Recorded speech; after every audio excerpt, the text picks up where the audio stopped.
Hello everyone. আমাদের সবারই কিন্তু সুস্থ থাকতে ইচ্ছে করে রোগা পাতলা হতে, কিন্তু কি করব, এটারও তো কেয়ার রাখতে হবে। এটাকে কিভাবে কেয়ার রেখে মানে একটুখানি কম খেয়ে মডিফাই করে কিভাবে আপনি পাতলা এবং সুস্থ থাকবেন সেটাই আমি আজকে বলছি। আপনি চিনিটাকে বাদ দিয়ে দিন, টোটালি ভুলে যান। 3 মাস চিনি খাবেন না, দেখবেন পরে না চিনিটা আপনার জিভে লাগলে উল্টো তেতো লাগবে।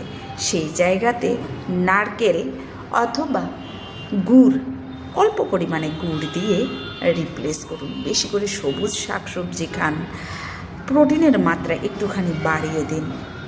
কার্বোহাইড্রেট যেগুলিতে আঠা হয়, যেগুলি রান্না করলে আঠা হয়, সেগুলিকে রিপ্লেস করে দিন সবজি দিয়ে। মিক্স ভেজটা একটুখানি বেশি খান।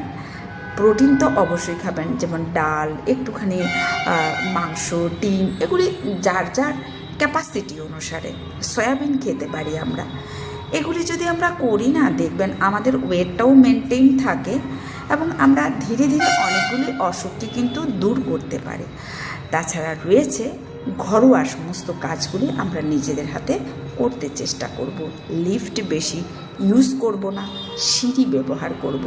কাজের লোক চলে যাওয়ার পরে বাকি যেই কাজগুলি থাকে সেই কাজগুলি, বিশেষ করে ঘর মোছা, বসে বসে ঘর মোছা, এইগুলি মানে আলনা গোছানো, ঘর দোর গোছানো, ঝাড় দেওয়া, পোছা দেওয়া, এগুলি আমরা নিজেরা করব।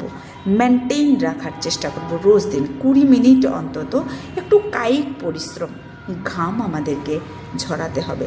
তাহলে দেখবেন আমরা পাতলাও থাকবো, সুস্থও থাকবো কিন্তু।